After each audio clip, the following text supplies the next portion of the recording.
అతను చెప్పిన ధర్మం మతం కాదు, మన జీవితం.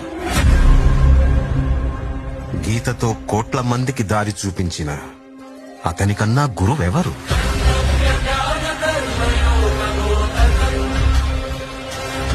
రక్షణ కోసం సముద్రం మధ్యలో ద్వారకా నగరాన్ని కట్టిన అతనికన్నా గొప్ప ఆర్కిటెక్ట్ ఎవరు?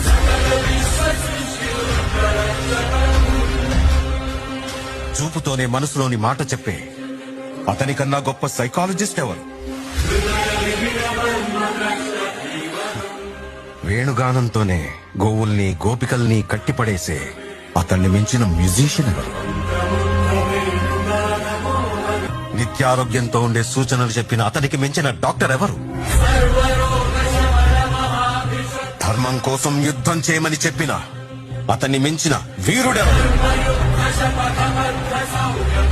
కరువు కష్టం తెలియకుండా చూసుకున్న అతన్ని మించిన రాజెవరు? హోమయాగాలతో వర్షం తెప్పించిన అతనికన్నా ప్రకృతిని అర్థం చేసుకున్న క్లైమటాలజిస్ట్ ఎవరు?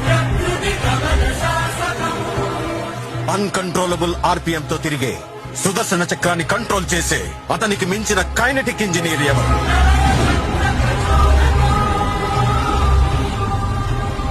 అతనొక fighter, singer, teacher, warrior, what not?